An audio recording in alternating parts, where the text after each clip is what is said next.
to do it. Amazing Grace.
My darlings, with that amazing feeling in us, I would like to tell you that our beloved B. Gianelli made her transition this morning. And so that line that says, when she's been here 10,000 years, bright, shining as the sun, we know that 10,000 years is but a moment in eternity. And so, keeping that celebration feeling, I would like to dedicate this opening prayer and this service to our practitioner, B. Gianelli. So as we turn within and acknowledge, know, feel, live the truth that God is all there is, I know that this eternal life is just that. It is eternal. It is everywhere present. It contains all of us. It enlivens all of us. Right where I am, God is. And right where B. Gianelli is, God is. And so to assure us all that each one of us makes it right through that doorway of death, alive and well. I know that BG and Ellie is alive and well right now. I know that in that eternal realm, she is bright, shining as the sun, making the way straight and sure for all of us who loved her and love her, so that when it comes our time to go through that doorway, we will do it with as much grace and faith and love as be demonstrated. And so for us right here, right now, in our bodies, filled with life, filled with anticipation, filled with new life, filled with the spring of this year, I vow never, ever, ever to waste a moment in negativity that I can help. God help me. Knowing that right where we are, God is, and now be is. I give my thanks and release this prayer, knowing it is done. And so it is. Amen. Okay, so, you know what? If your eyes are leaking, your heart is opening. So just don't worry about me, because I'll probably cry all service long. And it's fine with me, so let it be fine with you as well. So we have as our guest artist today our own beloved Andoni Panici, who is a well-known musician and actor in the San Francisco Bay Area. He sings at many, many churches and clubs. And tonight at Yoshi's in the city at 7 o'clock, you can see this great, great guy in a gospel extravaganza. Okay? Celebrate. So please welcome Andoni and Bodhi.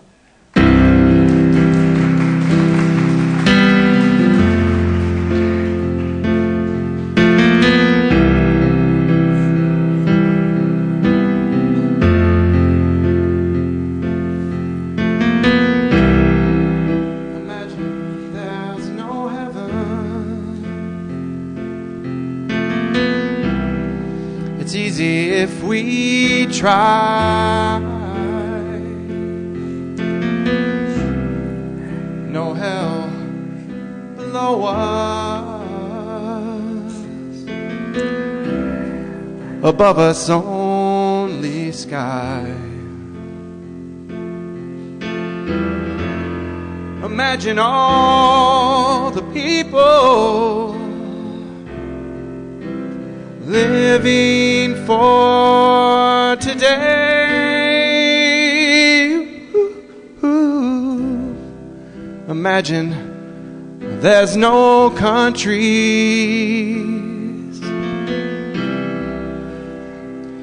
It isn't hard to do. Nothing to kill or die for, and no religion too. Imagine all the people living life in peace. You might say I'm a dreamer,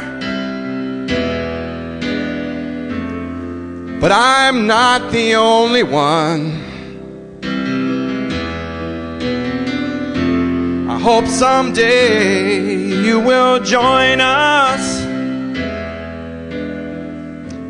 and the world will live as one.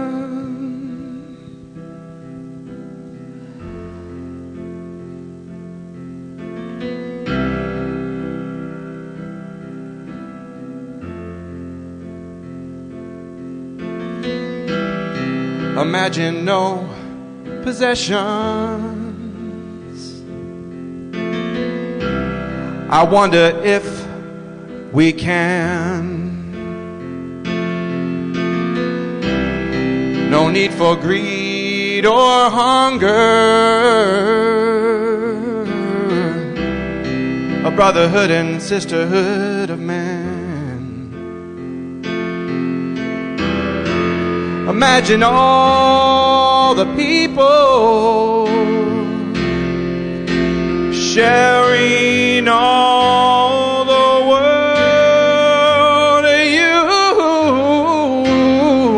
You might say I'm a dreamer,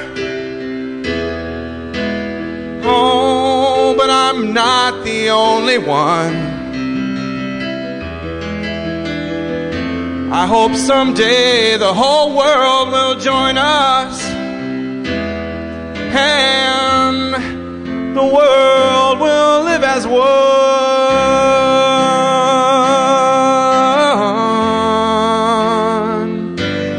We are one.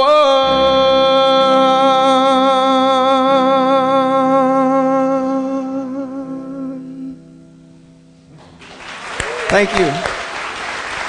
Thank you, Bodie. Oh, thank you. Thank you.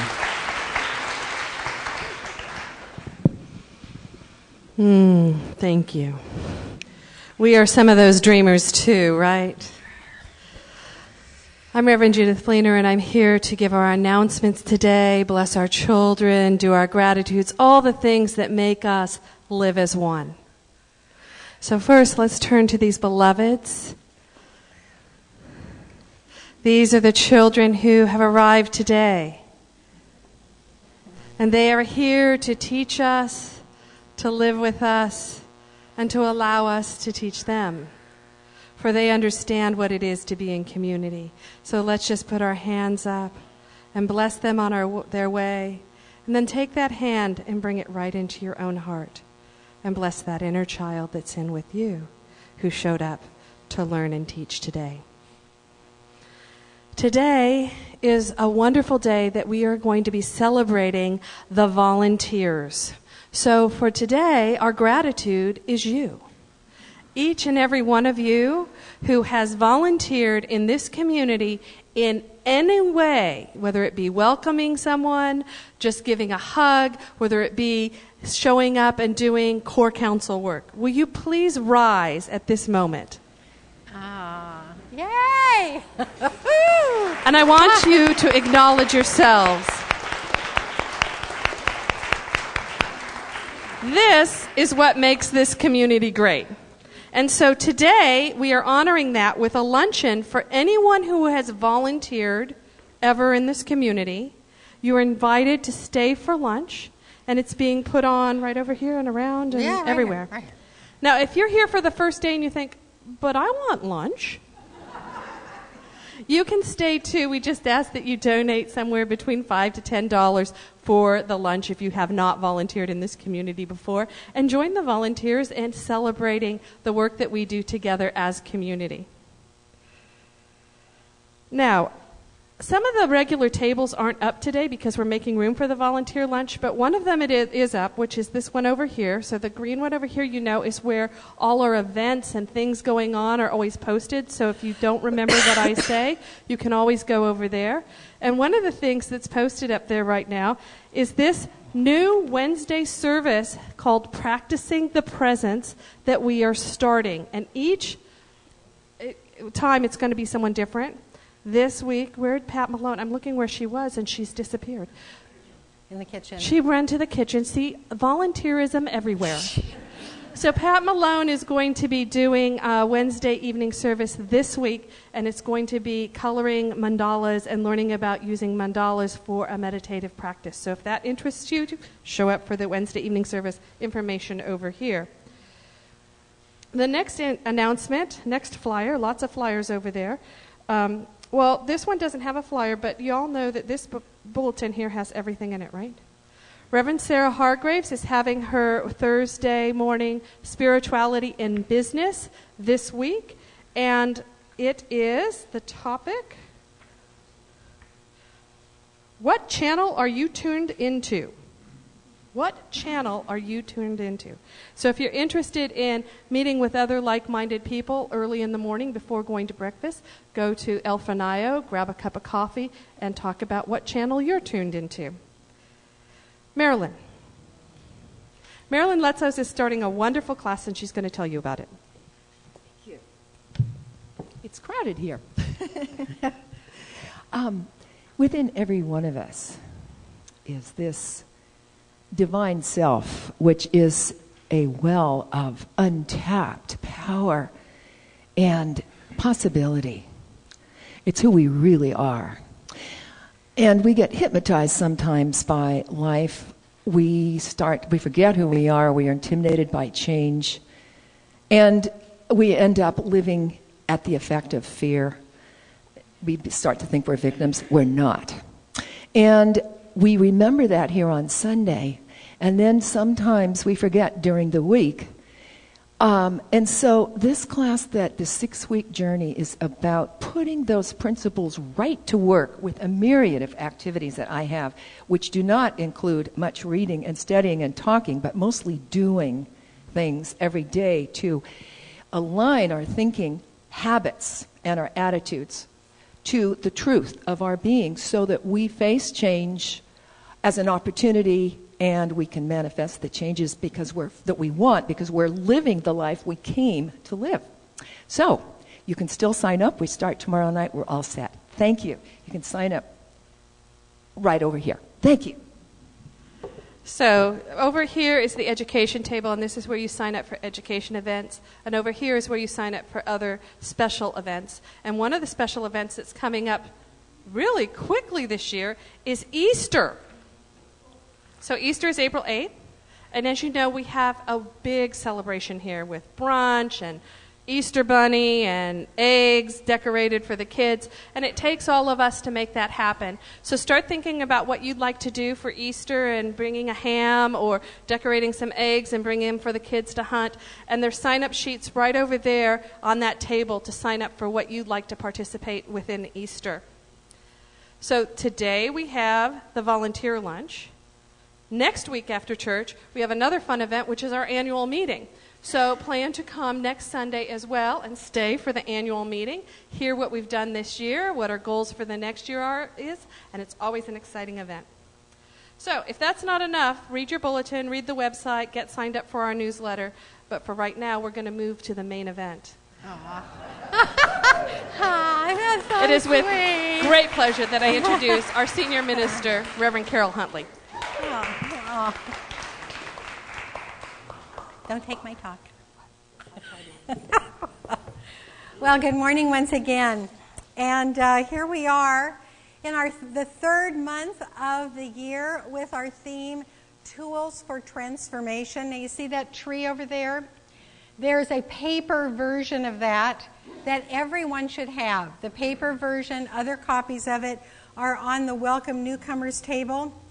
And what this is a tool with many little tools in there of transformation. Because what we do each week is we talk about a word or a concept that has to do with transformation, and then your part is to write your own affirmation. And if you don't know how to do that, ask any practitioner, or just raise your hand if you know how to write a good affirmation. If you know how to write a good affirmation, raise your hand. Keep them up. Okay, see? All right, fine. Anybody who doesn't know how to write a good affirmation, just talk to the person next to you. And then you also have an opportunity of writing an action step, because that's the practice. And as the author of this book, which we are also doing as a year-long book study, Angela Zarian says, practice is meant to be active, rigorous, and dynamic. That's what makes change. Because we can think about these wonderful words, and there's no change that happens. If we think about them, it's sort of entertaining. But unless we incorporate them and live from within that concept, and that means acting through it, there is no change in our life. So today my talk is entitled, Leaning into the Irresistible Impulse to Grow and Create. which is from a sentence on page 64 of this book where Angela Zarian talks about the season that we're coming into, spring, and she says, spring is the season of hope and the irresistible impulse to grow and create. So if you've looked at your calendar, we've already announced Easter, but other holidays that seem to bring in the spring flavor are Passover and St. Patrick's Day. And they're all just coming right in a line that means new life is here. You can see the daffodils on the highway, and it's pretty fabulous. So we're talking today about creativity. That's the word, creativity. So I was so blessed to be able to do the altar today. And so the altar is actually what my talk is about, and I want to explain it to you because it's kind of a review from last week. Remember, last week I talked about the ultimate reality. The ultimate reality is God, or the pattern that exists, or the unformed substance. That's what Ernest Holmes calls it. Now, these circles here with the lights behind them and the candle are depicting that unformed, pure potential. This is the realm where anything is possible, and everything that we can imagine sort of lies in repose, waiting to be called forth. It's this cosmic soup from which everything comes, and the little lights behind the fabric symbolize little points of consciousness that are like springing into an idea. And then what happens is that these ideas, because of the creative law, don't just stay in the ideal realm, they clothe themselves in form. So this symbolizes, this bowl here symbolizes the structure beginning to form into what has been called forth. And then the creations are kind of examples of the creations are along the front of the altar. So this realm of unformed substance is everywhere. And when we have creation on the macro level, which is like God creating, there's a great, open the Bible to page 1. And what does God say? The first thing, let there be light. And so out of the unformed substance, light. And then God said, let there be land, dry land, and separate the water. So we have water, and let me tell you that we're going to do a little, or you may, if you like, to do a little ritual at the end of service when we're getting ready for the luncheon. This water is from the Holy Well at Glastonbury. So 5,000 years of healing waters right there in that little chalice. And then God said, let there be fruit-giving plants and grains. And so that's the plant. And then God said, let there be man and created in our image. And so although that is a French statue of Mary and the baby Jesus, it means all of us, because all of us are the unrepeatable miracle that came to earth to make life more abundant for others and ourselves. There is, over and over and over in the Bible, Jesus says, I'm no different from you. You're the same as me. And so just imagine yourself in the Holy Mother's arms there, and that's you. Or you can imagine yourself as the Holy Mother, which I do often. And so, and so do my kids. That's so great. So what these creations depict is the Word made manifest.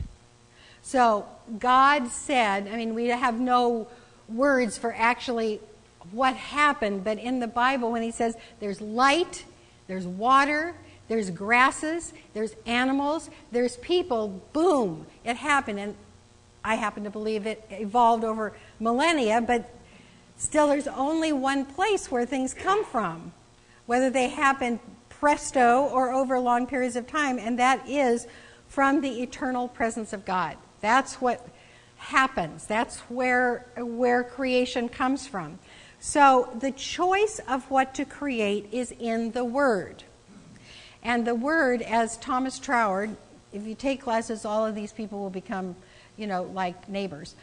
Thomas Troward said that by the word, we select and initiate the creative process. That means we select out of every possibility what is to be made manifest, and then we initiate the creative process with that word, because the law, the creative law, can't say no. The law cannot say, no, I don't want to create plants. No. It only says yes. So that's how creation happens. And in the Talmud, the candles in front of the creations are illuminating that wonderful sentence from the Talmud, which is the Jewish scholarly scripture that says, every blade of grass has its angel that bends over it and whispers, grow, grow. So for every creation, there is this blessing. And so we belong to that ultimate realm. And we have taken form. Yes, we have taken form because we are an idea of God. We did not create ourselves. We cannot sustain ourselves. We are a manifestation of the creative process. Out of the unformed holy substance, we came. Now, because we are, again, using Bible language, created in the image and likeness of God, the like part, we are like God in that we use the creative process also. So in the Science of Mind textbook by Ernest Holmes, our founder, it says, human beings never create. They discover and use. An individual can think consciously, and mental law acts upon his thought. A little bit further on, creation is eternally going on. Change is always taking place within that which is changeless. Forms appear and disappear in a medium which of itself is formless. So this actually could be a circle, and these forms come back into the unformed substance. So what that says is, we say we create. In reality, we don't do the creating. We participate in the creative law. Now, I'm going to say, what do you create? What do you want to create? As a shorthand, because it's just cumbersome to say manifesting through the creative law. But I want you to know that that's what you're doing. You aren't causing anything to happen. It's happening all around you. In fact, because it's happening all around you and through you, you can't not create. The creative process is happening all the time, and it is moving through the mental atmosphere and the specific focused thoughts that you have. So your general mental atmosphere is manifest, and your specific thoughts, what you are most interested in, what you spend your time thinking about and mulling over and chewing over, whether it's negative or positive, whether you like it or don't like it. The creative law always says yes. So we have a choice about what to bring forth, but we don't have a choice that we bring forth. Okay? It's sort of like this. You can't say to gravity, pause for a moment, I want to float. Now, when I was young, I had a dream, a recurring dream, and I think many young people have this dream, where I could just put my arms out and kick up my feet, and I would hover. I see some nods. There were other hoverers. In the world of that's dreamland. In the world of reality, there's no hovering. And in the world of creation, there is no stoppage of the creative law. So it's working whether you know it or not. So by nature, we are creative. Now, how to manifest what we want is the subject of every class and the subject of every practitioner session. Probably not very many people have gone to a practitioner and said, oh, just pray for what you think is the best. we have these desires. And what is really wonderful is to move into a basic belief about your place in the world that goes something like this. I know there is good for me, and I accept that good in the realm of supply, vibrant health, loving relationships, and wonderful avenues of expression. How does that sound?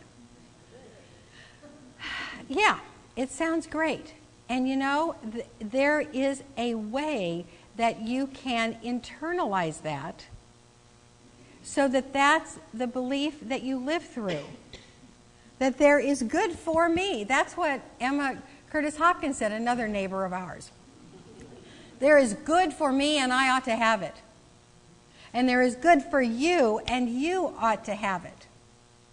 So the overall success of you working with the creative law has to do with this underlying belief that is basically in two parts. And I'm going to say these two parts, and I'm going to say them again, and then I'm going to write them in the letter that I send out as a review of this. If you are not on the email, all you need to do is go to the website right here. People on the web, right here. And then you click on subscribe, and then I send out 2 letters a week. So here are the underlying belief in the 2 parts. And when I say these, you can recognize, if you pay attention to the feeling state in you, there will either be something that goes, yep, that's right. Or there'll be something that says, oh gosh, wouldn't that be nice? And that's what you pay attention to, because you can't fool the law.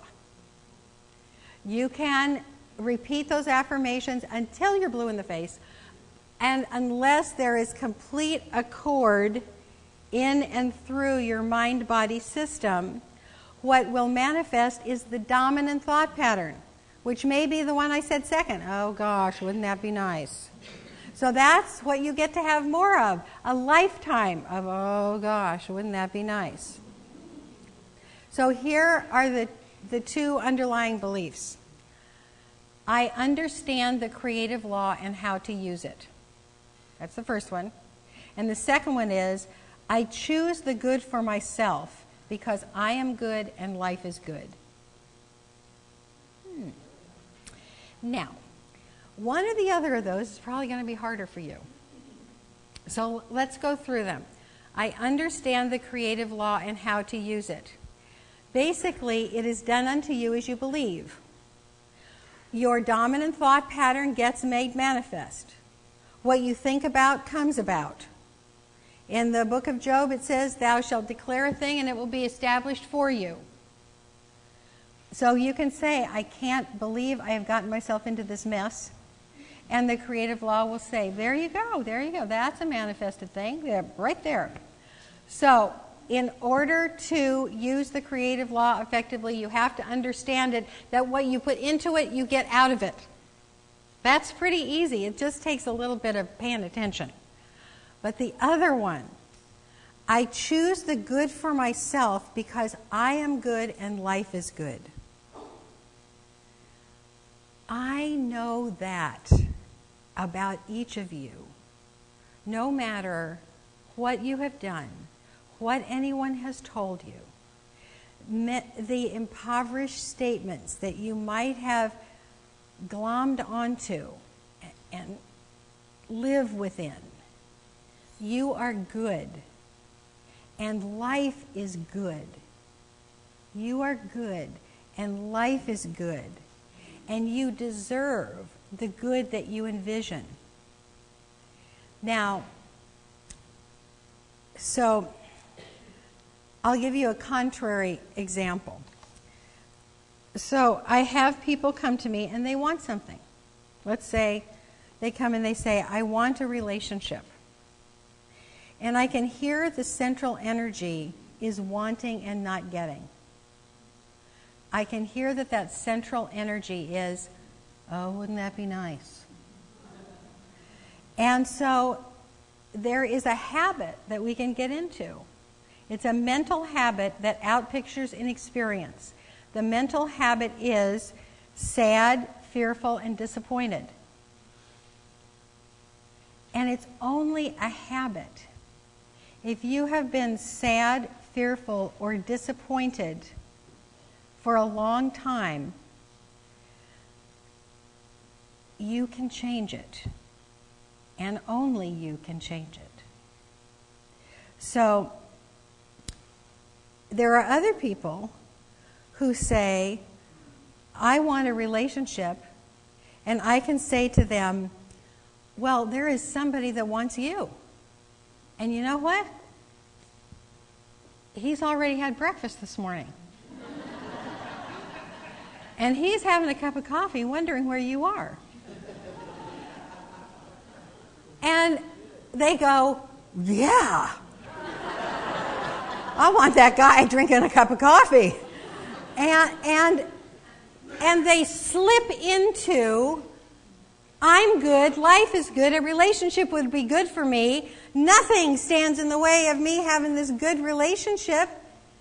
And if any little fear comes up, I am dedicated to healing it. You know, that's going to get the results that you want. So, all of us could use a tune-up on our underlying consciousness of our belief in the goodness of life. Yes? As good as it can get. It can get better. So I have a practice for you for changing the overall underlying weather of your consciousness. And I'll tell you where it came from. And this is in the way of saying that we're going to have a wonderful author that's going to speak on April 29th, the same weekend as the Whole Life Expo. He's coming up from Hollywood. His name is Peter Canova. He's written this wonderful book called Pope Annalisa. He talks about the divine feminine, the history of the church, and quantum physics, and you know, he's provocative. And anyway, he's got this publicist that is on me, you know. And so I have talked to his publicist a long time, many times. And so one of the last times I talked to him, I go, "Hey, Steve, how are you?" And this is what he said, just without skipping a beat. "Never felt better, never had more."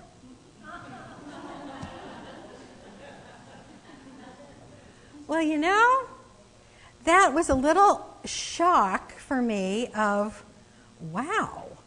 What a great place to be in. What a great place to be in. To have that come trippingly off the tongue so easily.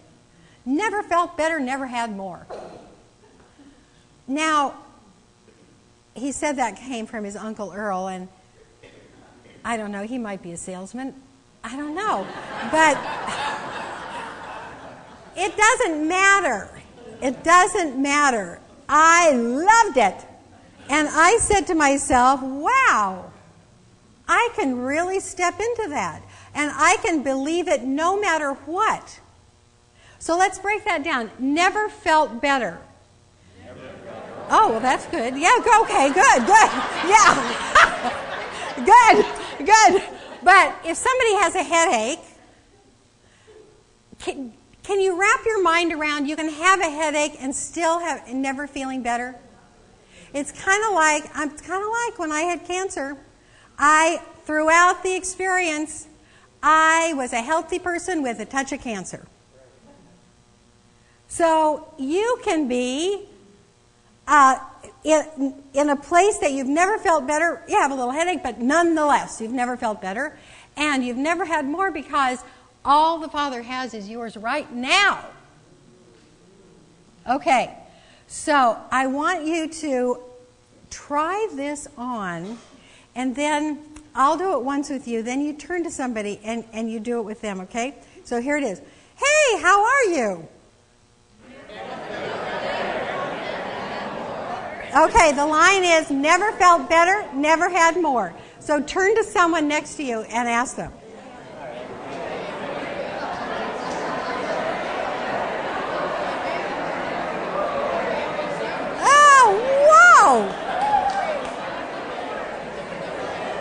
Okay, right. Oh, God, I've lost you. Hey, woohoo! Come back, come back. Do you feel the energy in the room? Do you feel the energy in the room? Okay, so I want the center section here to turn around at the camera, and everybody on the web, this is your turn. You turn around and you say to everybody on the web, how are you? Yeah! Never felt better, never had more, right? Okay, great. So, then if you what we do is we just create a new habit of seeing the blessings and enjoying the joy. Sometimes we can get sad about being sad, can't we? As metaphysicians, oh no, I'm sad. Oh no, I'm creating more. Oh no. And so we can do the same on the other side. I am so happy that I'm joyful. That is a great way to be, I have to say. So then, when that's our weather, when we have something specific that we want to bring into manifestation, we're already happy and expectant, and we are knowing that we are already connected with the unformed substance. So then, what we do is, I'm going to read you a little bit out of this book called The Laws of Manifestation, because this is great, because we don't just do it for us, because we're connected with everything. This is the laws of manifestation. Most goal-oriented thinking tends to be linear, reductive, and analytical in nature, rather than systemic. It focuses upon achieving a particular goal and marshals its forces and logic to do so. In doing so, it may not think broadly enough or systemically enough. And then they bring the example of Mickey as the sorcerer's apprentice. Remember that Mickey, as the sorcerer's apprentice, wanted to get the brooms to carry the water for him, but because he didn't understand the whole creative process, the brooms multiplied and they drowned because they were processing too much water, too many buckets of water, and so the sorcerer had to come back and just clean everything out because Mickey was so goal-oriented he didn't want to do his job. So what he goes on to say is, that's a longer talk, but I think you get it. All manifestation takes place within interconnected systems. So when you think you know what you want, a really good question to ask is not just what do I want, but what wants to happen here? What wants to happen here? And so I did that when I was figuring out, downloading the yearly theme, tools for transformation, and we have to do action. That's the piece that connects it all up. That we can use this philosophy to change lives for the better if you act on what you know. So as you contemplate this word this week, creativity, I want you to think about how you're going to change the action of your life to flow with the creative law that is always manifesting your thoughts, okay? And we're going to do, in closing, a little ritual, because rituals always help us to bring our insides into alignment with our thinking. I've said a lot of words today, and we're going to do a ritual with our hands, because our hands are the symbols of what does the work in the world, the action. So, I would like you to just bless your hands. This is the symbol of the work that is done by you. And the effective practice that you put into the world, putting ideas to work. As we begin the inner work, I want to tell you that the ritual I'm inviting you to do with the water, we do part of it now in the inner work, and then afterwards you can come up and get this wonderful water from Glastonbury and bless your hands. Okay? So as we turn within, I'd like you to caress your hands. And the hand that is doing the caressing, feel how pleasant that is. and the hand that is being caressed. Feel how pleasant that is. And then perhaps it really gets, they're so interconnected, you don't know which is the one giving and which is the one receiving. But putting all of your loving attention now into your hands that have already done so much work in this world. It is a blessing of the earthly bodysuit that it comes with hands that are so attuned to the feeling sense. Think how many things your hands and fingers have felt.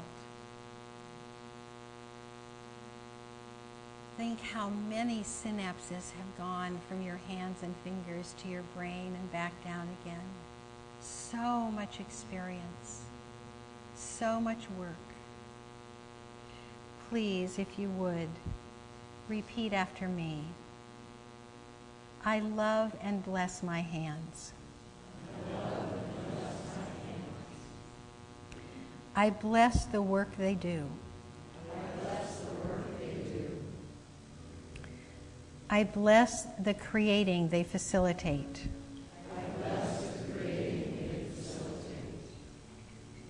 May each touch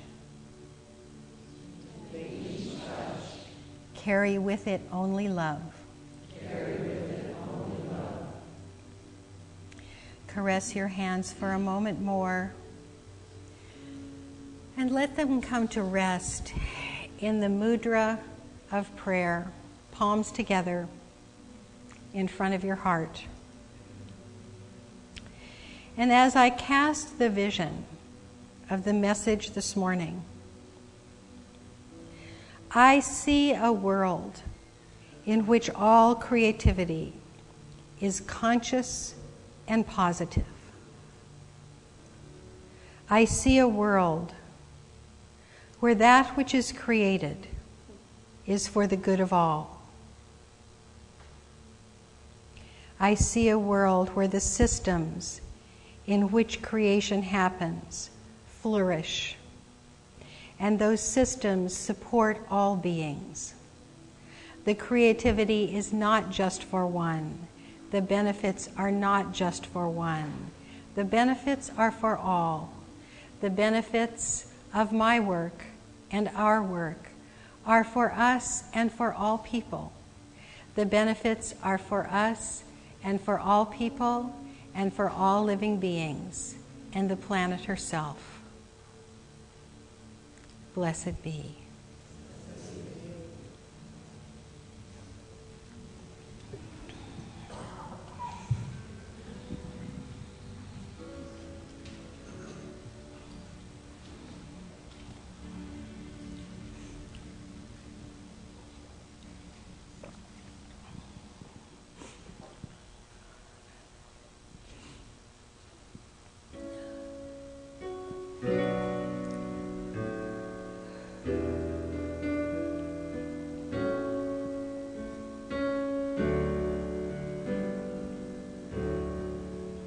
With God, all things are possible. There is no fear, no foe that love divine can overcome. With God, all things are possible. All things are possible with God, with God. All things are possible. There is no fear, no foe that love's divine can't overcome. With God, all things are possible. All things are possible with God.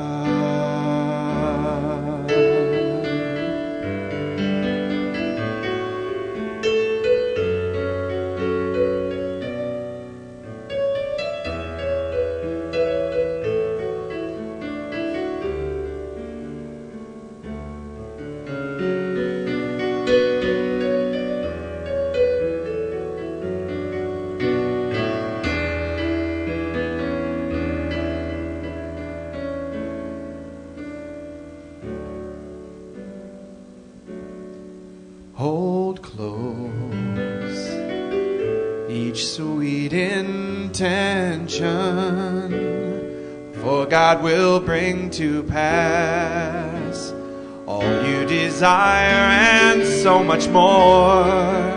Faith gives us wings to rise above, for all is possible. With love, all things are possible.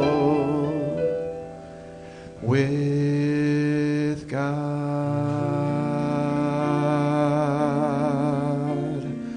Amen.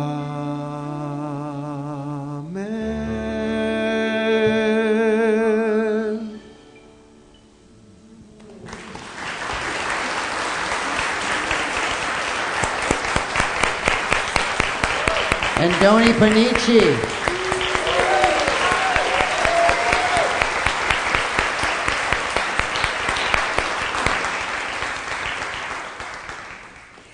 So it's almost time for our tithes and offerings. So if you get your checkbook out, I'd like to ask Reverend Barbara to come forward. So many of you know Reverend Barbara, and a lot of you don't. We have a lot of new faces here. I see that.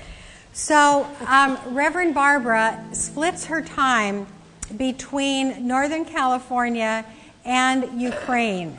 She has a work in 5 different cities in the Ukraine. It's like us here times 5 pods of people.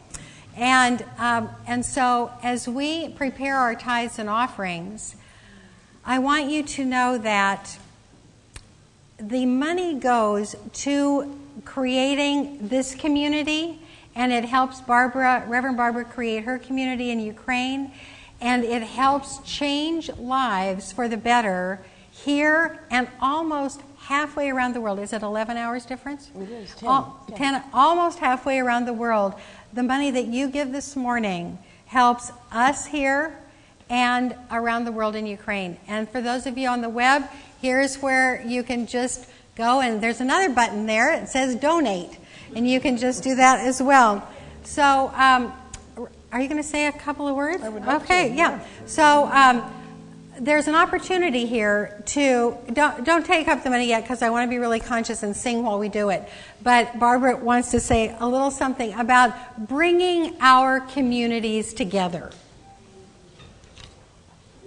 Well, our communities are together, and this is my home perch. I don't get to be here very often, but when I do, it's so delightful because I was interrupting traffic at the door as people were getting their bulletins.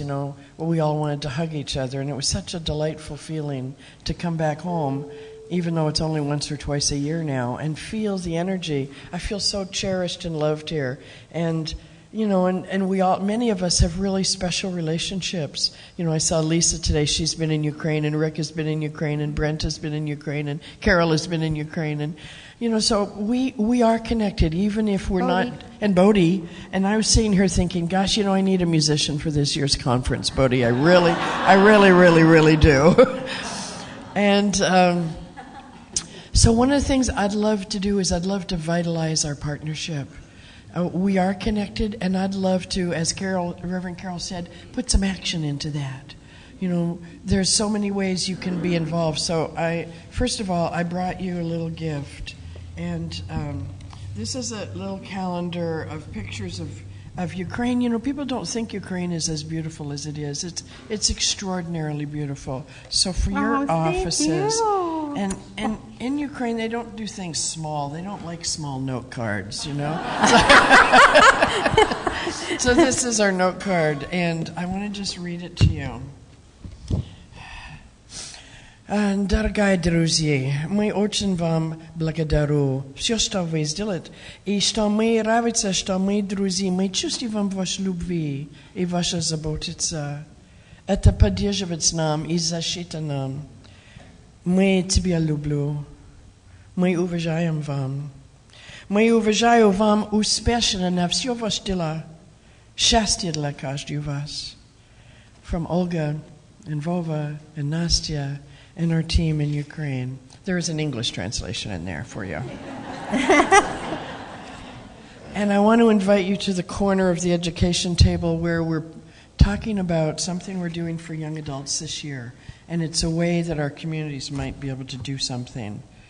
And Buckminster Fuller said, "We have come to an extraordinary moment when it doesn't have to be just you or me. There's enough for all. We need not operate competitively any longer. If we succeed, it will be because of youth, truth, and love."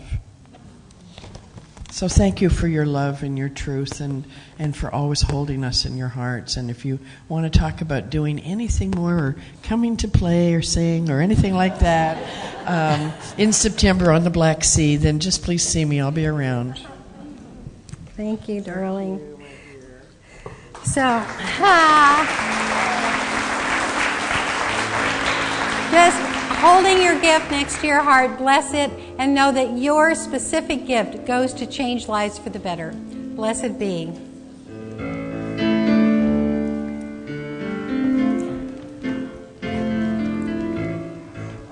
God is my source. God is my power.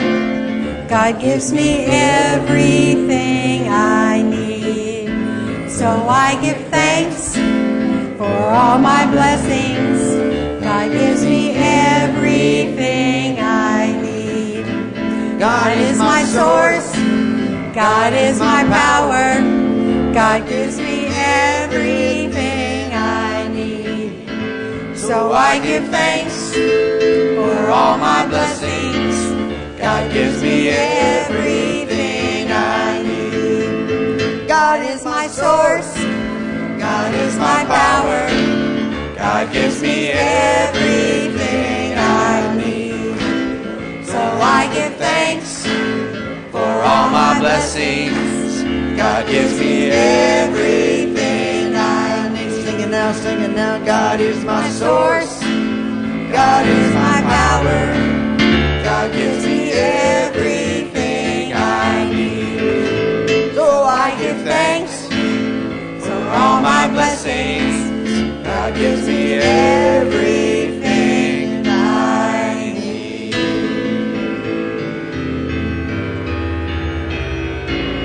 Woo-hoo-hoo.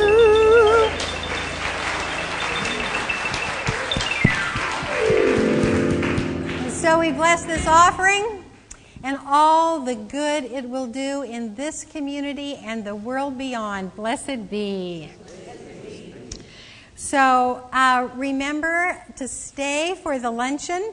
Over here, if you don't have a tree, the paper version is on the Welcome Newcomers table, along with many things for people if you're new or new-ish. You can have a prayer from the practitioners if you would like.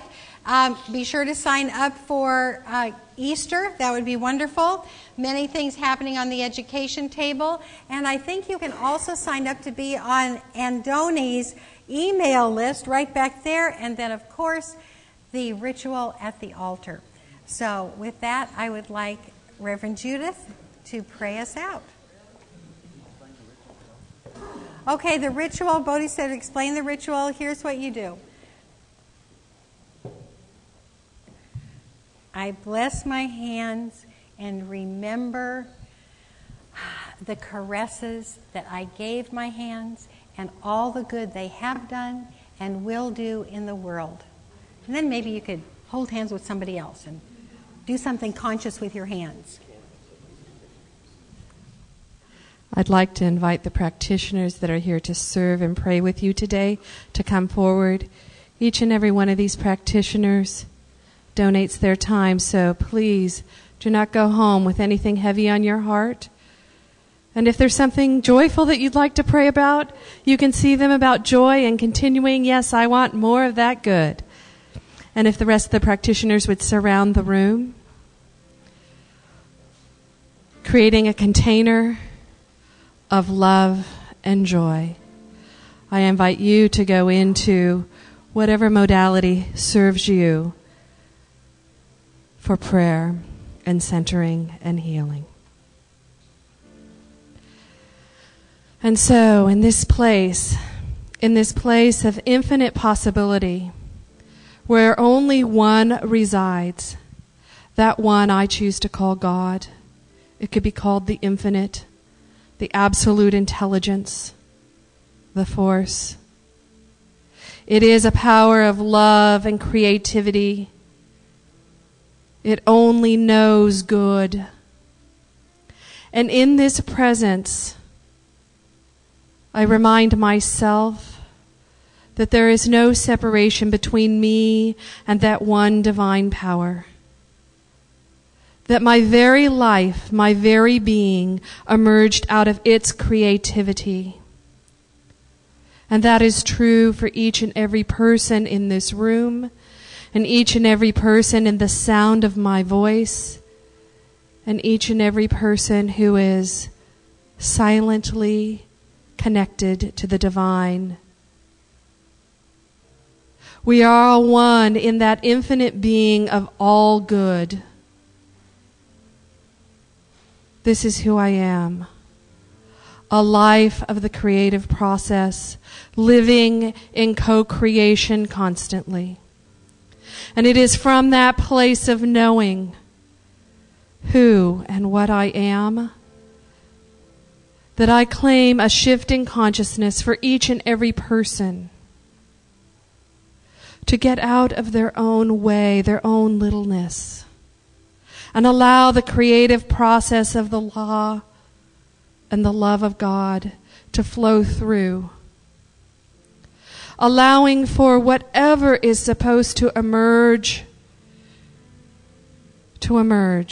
allowing for healing of the physical body, healing of the emotional presence, healing of mental capacities, allowing for each and every person in this room and around this world to live the life that they came here to live, to be that emissary of the divine, giving and receiving the abundant good that this creation has.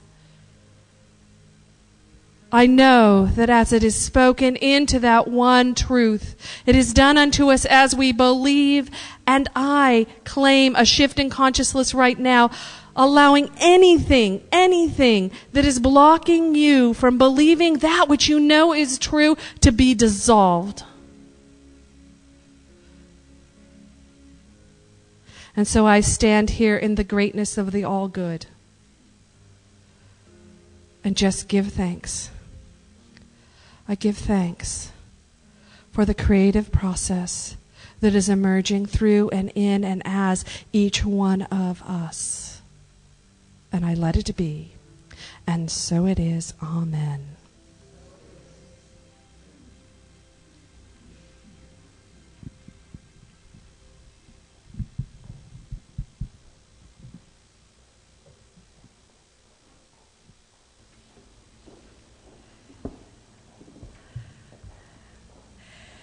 I would invite all of you now to rise for the affirmation.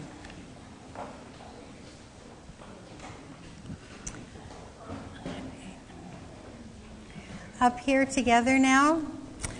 The creative universe dances around and through me. I focus my mental and emotional energy on the highest and greatest ways of being, thereby living and sharing my sacred life to the very fullest.